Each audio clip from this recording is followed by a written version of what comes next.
जीत आज तक 24/7 में आपका स्वागत है। आइए बढ़ते हैं ताजा तरीन खबरों की ओर। चैनल को सब्सक्राइब करें, बेल आइकन को दबाएं ताकि आने वाली हर नोटिफिकेशन आप तक पहुंच सके। बरौनी थाना अधिकारी ब्रजेंद्र सिंह ने जानकारी देते हुए बताया कि ग्रामीण से सूचना मिली कि गांव गुड्डा आनंदपुर में शौच जाते समय जंगल में अचानक ही विद्युत पोल पर 2 विद्युत डीपी लगाई गई थी, जिस दौरान जैसे ही विद्युत पोल के पास से साध्वी गुजरी, अचानक विद्युत पोल साध्वी पर गिर गया। घटना सोहना देवी पत्नी हरिराम गुर्जर उम्र 42 वर्ष व साध्वी साधना साहब की दर्दनाक मौत हो गई। सूचना पर मैं जाप्ते घटनास्थल पर पहुंचे व घटना की जानकारी ली। स्थानीय ग्रामीणों ने बताया कि उक्त समय को लेकर कई बार विद्युत विभाग को अवगत भी कराया गया। विद्युत विभाग द्वारा इस ओर कोई ध्यान नहीं दिया गया। विद्युत विभाग की लापरवाही से साध्वी की मृत्यु होना बताया गया। वहीं साध्वी के प्रत्यक्ष शरीर को उप जिला अस्पताल निवाई मोर्चुरू में रखवाया गया। वहीं उप जिला अस्पताल में देखते ही देखते संतों व भक्तों की भीड़ एकत्रित हो गई। वहीं उप जिला अस्पताल में पिपलू पुलिस उपाधीक्षक अरविंद कुमार निवाई, तहसीलदार नरेश गुर्जर और विद्युत विभाग के सहायक अभियंता के माली, कनिष्ठ अभियंता धनराज यादव पहुंचे। इस दौरान परमहंस आश्रम के संत वेदांती महाराज निवाई, NH 52 पर स्थित कबीर आश्रम के संत उचित दास महाराज नमन साहब के साथ उच्च अधिकारियों ने वार्ता की। उच्च अधिकारियों ने राज्य सरकार द्वारा विद्युत विभाग द्वारा हर संभव मदद करने का आश्वासन दिया।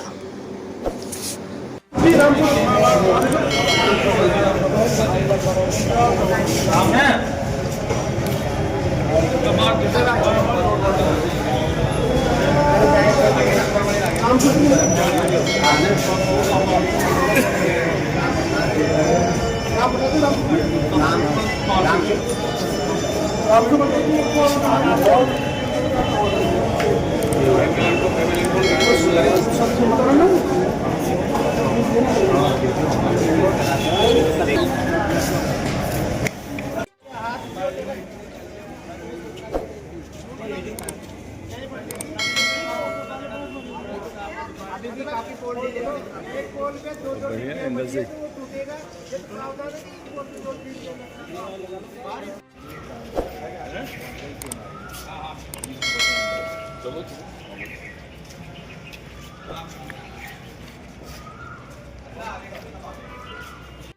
आ रहे सब और पास चल जाओ सब आ जाना।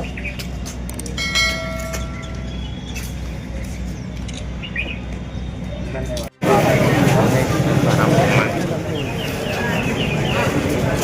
बात करते रहो महाराज।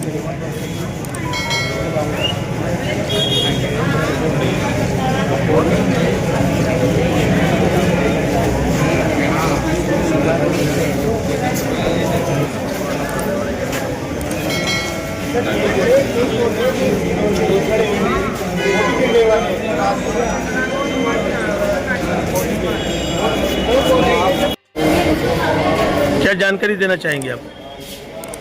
गुड्डा में सत्संग करने के लिए कबीर संप्रदाय की तरफ से गए हुए थे। वहाँ प्रातःकाल और भ्रमण करने के लिए जब जा रहे थे तो लाइट का पोल अचानक गिर जाने के कारण से उनके 5:30 बजे करीब जो है ना सिर में चोट आने से गंभीर उनकी मृत्यु हो गई।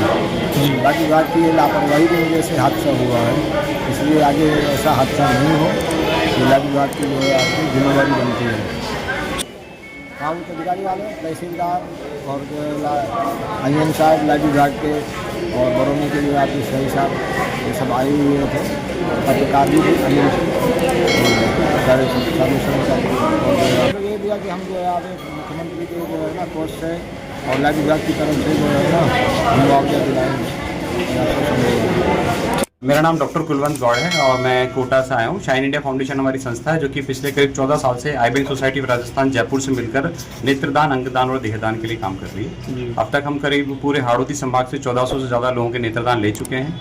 इन नेत्रों का प्रत्यारोपण जो हम सभी नेत्रों को लेकर राजस्थान सरकार का जो आई बैंक है जयपुर में, हम उसमें भेज देते हैं। वहाँ से इनका निःशुल्क प्रत्यारोपण ऐसे लोगों को किया जाता है जो कि कॉर्निया की अंधता से पीड़ित है।